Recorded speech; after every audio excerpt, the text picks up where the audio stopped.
All right, gang, I feel like we're getting the in. So let's go ahead and let's get this thing started so we can get you guys out of here so you can go enjoy this beautiful weather, right? Whatever you want to call it. How are you, first and foremost? All right, nods are good. I like nods. It's better than this. That's good. I'll take it. For those of you who don't know, my name is Coach John. I'm here at Evolve. Most of you know. For those of you who I haven't met yet, hi. Thanks for coming. I'm so happy that you're here. You're going to learn a lot of awesome things today. If you haven't met any of our other coaches in the back there, we've got Coach Katie. Over here in the blue, Coach JR, Coach Phil, and Coach Intern Allison over there. She's awesome. You should make sure you say hi to her too. They're going to be helping us go through this workshop today. Right? So the purpose of today's workshop, the title of today's workshop is low back and hip pain. So we're going to talk a little bit about what causes an injury, right? What sequence of events tends to happen, and how we would go about solving those issues by taking you through some practical assessments, essentially, right? If you were here at the last one, you guys kind of know how this is going to work. We're going to talk at you a little bit. You're going to learn some things. You're going to have some light bulbs go off, and then you're going to go and you're going to lay in a foam roller with a coach for a little bit, have your mind blown back. I'm going to talk at you a little bit, and then we're going to let you go home. Sound good? Sounds fair? Guys, does anybody have any questions before we get started? All right, great. Somebody tell me, what are you hoping to get out of this? And with all that explanation, what are you hoping to get out of this workshop today? Let me make it the best I can. What are you hoping to learn today? Do you guys need seats? Yeah, what do you want? Why my back hurts sometimes. Why your back hurts sometimes. When are those times? When are those sometimes? Usually right in the morning. Right in the morning? Like right when you get up? Yeah. Okay, and then it gets better as the day goes on? Yeah. Cool. Usually after. After you come here. Yeah, usually that's the first thing you do when you wake up, though. You wake up, come here. Who else? Emma? Why my hips don't feel why is one not wanting to stretch over the other? Why do I have one hip that doesn't want to stretch and the other one does, right? For those of you who don't know, your hips are in three pieces, right? You got one here, one in the middle, one here. That's why one can be a little bit weird and one can't. Melissa? Managing back pain from an injury but not living with it for the rest of your life. I think that sounds pretty important. That sounds pretty good. Anybody else want to add on? Ryan? Yeah, I'd like to learn this correct sequence of getting things loose. All right, perfect. Sequencing of how to recover from an injury, basically, right? Is that what I'm hearing? Or just daily sequencing. All right, first you wake up, then, no. Yeah, then coffee, then bathroom time, then, no. Perfect. Those are all great things. So we're going to cover most. If I don't cover whatever you were hoping to get out of this by the end of this hour and a half that you're going to spend with us, let us know, right? Let us know how we can be better. Let us know how we can help you individually. Tell one of the coaches. Tell me. We'll write it down. We'll send you an email. I got a seat right for you, right here. Come on in. Welcome. Hi. Hi, Jeff. Nice to meet you, Travis. Rachel, nice to meet you. Perfect. Where was I? Oh, yeah. We'll email you. We'll let you know what's going on. So our first piece of education today is called the load versus capacity chart. This is going to be the sequence of events that happens when you find yourself in an injury, yourself in pain, right? We're going to talk about a couple of different things here. But first I want to break down what this chart is. This chart represents your capacity, or what you're capable of. We find that everybody has one of these dotted lines. They have a limit to their capacity. I'm sure that you guys have all found your limit, which is why you are here, right? You've passed your limit and now you are in pain. Now you have a problem. So I want to point out that anything above this line is a problem. It may not necessarily mean pain. It doesn't always mean that you feel pain, but you've surpassed your capacity and you're putting yourself at a high risk for something to break down or whatever, right? An example of exceeding your capacity is you did too many of something and now you're so sore that you can't move. You exceeded your capacity, right? Or you went to help somebody move their furniture and your back went and now it doesn't let you stand all the way up. You exceeded your capacity, right? But there's also instances where you go to pick up a heavy barbell and it doesn't move. You exceeded your capacity, but you didn't hurt yourself. Yeah, you guys all laugh because you're like, I can do it, coach. And it doesn't go anywhere, right? Right? You got to go change your shorts and then come back. It's fine. So what we're talking about today is how to make sure we're not exceeding our capacity. How do we take the controllables and make sure that we stay below our capacity? Because below our capacity, there is no problem, Bob. No problem. Right? You don't feel pain. You don't feel anything. You feel great. You leave here feeling better than when you walked in. You're maybe a little bit more tired, right? But you feel better when you walked in. Everybody got that concept? Everybody feels strong about that? Cool. So we're going to move into, if you have your little sheet, there should be a graph on there with a bunch of boxes, a bunch of empty boxes. You guys are going to fill these in with me. So make sure you've got something to write on and write with. If you don't, my lovely assistants will throw. So the first box, The first box we're going to make is going to be a fairly large box, right? You'll see that one. That is not fairly large, John. What are you doing? Fairly large box. This one is called your anatomical dysfunctions. Yep, it is. That was loud. Anatomical dysfunctions. Who wants to, besides the neurosomatic therapist in the room, right? Who wants to tell me what an anatomical dysfunction sounds like it might be? Something that's not functioning in your anatomy. There you go. Way to break it down. Thank you. Something is not functioning in your anatomy. It is something that you have like broken your collarbone, you rolled your ankle, you have a slipped disc, those kinds of things that aren't necessarily going to be healed 100%. You wake up with them and you kind of work with them every day. You don't work around them, you just kind of work with them. They don't cause you any extra discomfort or anything like that. Anatomical dysfunctions, right? Right above that, we start getting into the things that we can control, right? With our stress, our diet, and our sleep. Pretty self-explanatory, right? But think about this box. This box can change in size. Say that you know somebody who's a yoga instructor, they work like 2 hours a day, they get to wake up and do 20 minutes of meditation every morning, they are super hydrated, put themselves in a pretzel and they don't have any restrictions, right? They probably are doing pretty good here, right? That box is probably a little smaller. But if you think of somebody who's got a boss who's yelling at them all the time, has a newborn at home, maybe doesn't track their macros, eats McDonald's every day, and gets about 3 hours of sleep a night, that box is probably massive. They probably got a lot of stress, they're not managing their diet, and their sleep is crap, right? What that does is it shortens the amount of capacity we have left. But that we're not done. We haven't even woken up yet. This is just what we're living with. We still have our functional diagnosis. Functional, that's not how you spell diagnosis. Diagnosis. Who wants to take a stab at what functional diagnosis is? Anybody who's ever come into this gym has had their functional diagnosis assessed. Flexibility, mobility assessment, strength balance assessment, sound familiar to anybody? That's how you find your functional diagnosis. What are you functionally capable of? What is your body able to do? What positions are you able to achieve, right? If you have limitations, if you can't bend over and touch your toes, if you can't put your arms over your head, this box is going to be a little bit bigger. You have a limitation in your functional diagnosis. Now we wake up. So we are waking up with these three things, and we're pretty close to our capacity already, wouldn't you say? Right? So now we wake up, and we've got to do some chores around the house, right? Get the kids ready for school, do those kinds of things. Home life. Let's call that home life.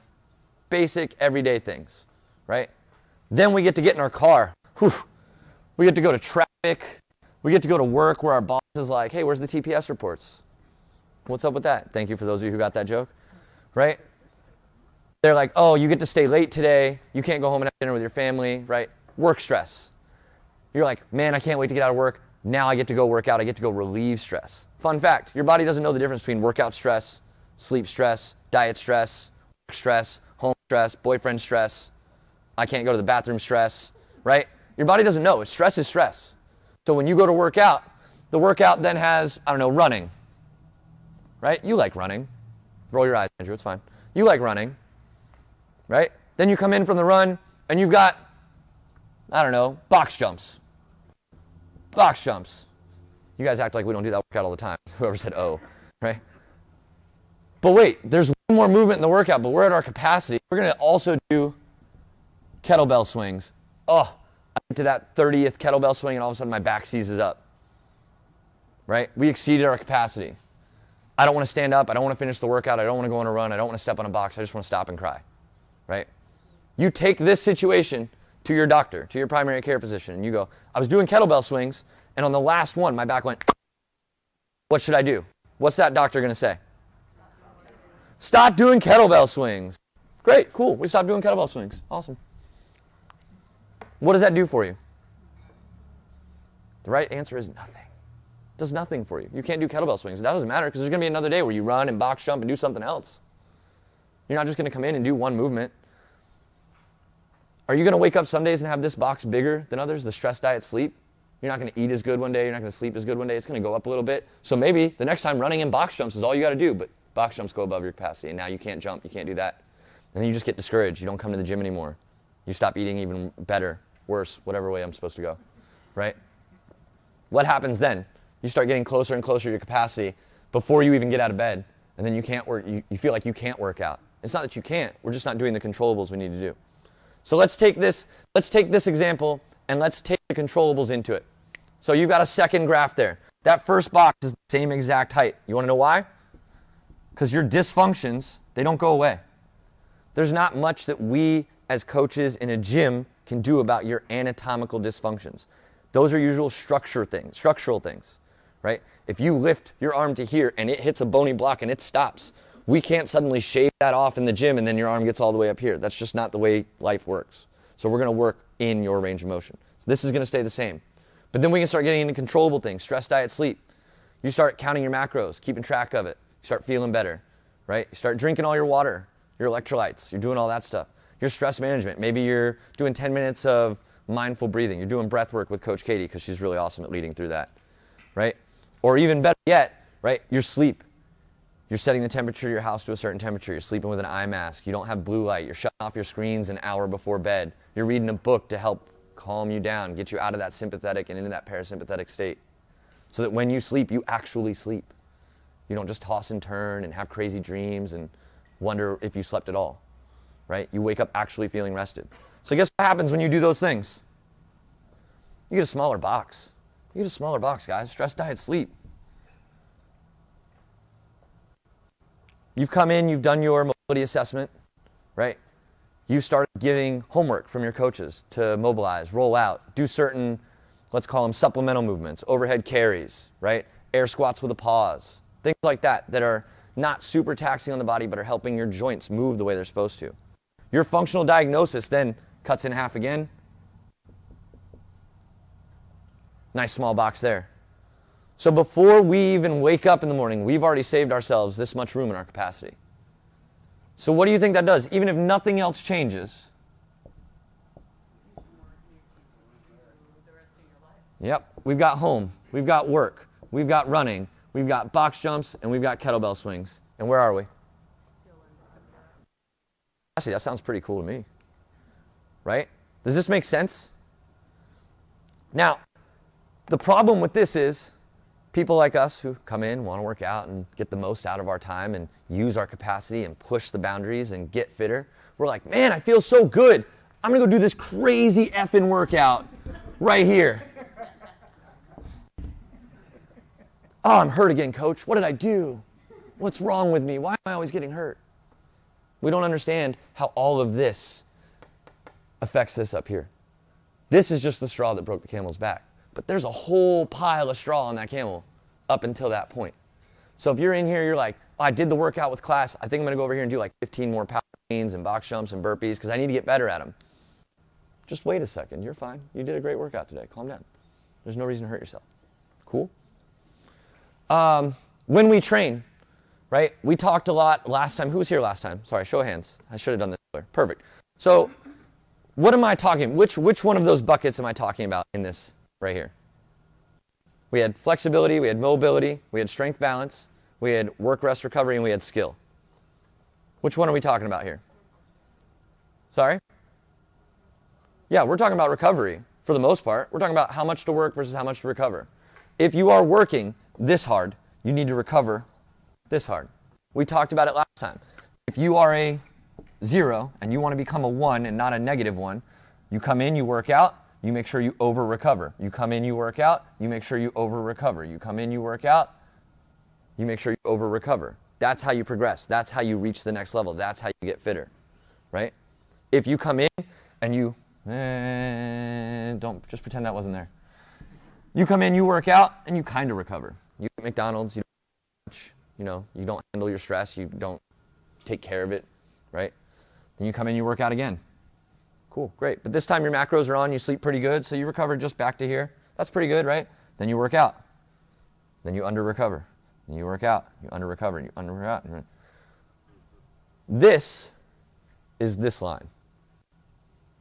When you are not focusing on how to recover, how to take care of yourself, how to balance out all of the hard work that you're putting into here, you're treating yourself like this, right? We want to make sure that you are going the other way. We want to make sure that you are going up. You are getting stronger, you're getting better, you're getting fitter, faster, stronger, whatever it is, whatever term you want to use, whatever goal you're chasing, We want to make sure you're going up to that 1, not down to that -1.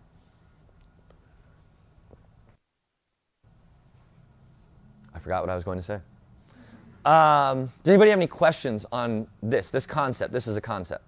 Does anybody have any example of how this is them? They feel like they were kind of seen in this? First time someone showed me this, I was like, yeah, I did way too much. So I switched my workout to the mornings. Yes. So That's a great statement, Angela. But you switched your workouts to the morning. Yes. by the time I would get through all those home work, Right. everything else, I'm like, I'm beat. I'm just tired. I don't want to come work out at 7 o'clock. Yeah. So I switched it.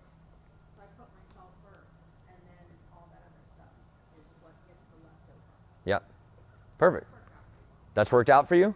So you've liked switching your workouts to the morning to take care of your fitness in the beginning of the day instead of having to potentially do too much, because it's easier to moderate the other stuff.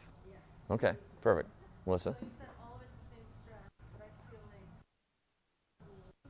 working out makes me handle the other stresses better, because that's like my stress reliever. I'm not saying that it's not a mental stress reliever, but on your physical system. Handle the rest of the stress better, or Yeah, absolutely. But that other stress on your body isn't as physical. It's more mental, emotional, being able to compartmentalize, being able to have the energy and the faculties needed to take your day and break it apart and like have the awareness to step back from it and take care of it is a little bit different than the stress I was referring to. But it's true. Yeah. Because of the endorphins that you get, because of the dopamine hit that you get, you feel better, so you're at a higher spot emotionally to handle the things that pull you down. Absolutely. What do we do in the gym to help us out with this? What's the purpose of coming to the gym? Stress relief is great, right? Ideally, I want to take this capacity line and I want to raise it to here. I want to be able to do more stuff. I want to be able to do more stuff without fear of getting hurt.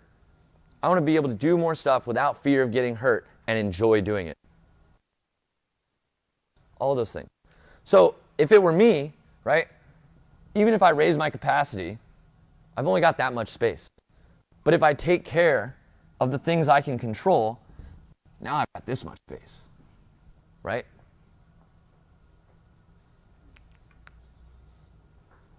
I'll let you guys just kind of sit with that for a sec, just kind of hang out. Mainly because I don't know what to say next. I'm really bad at wrapping up talks. I'm really good at talking about things, but then I'm like, all right, done. Cool, what do we do now? Right? Guys, does anybody else have any questions or anything they'd like to add to this?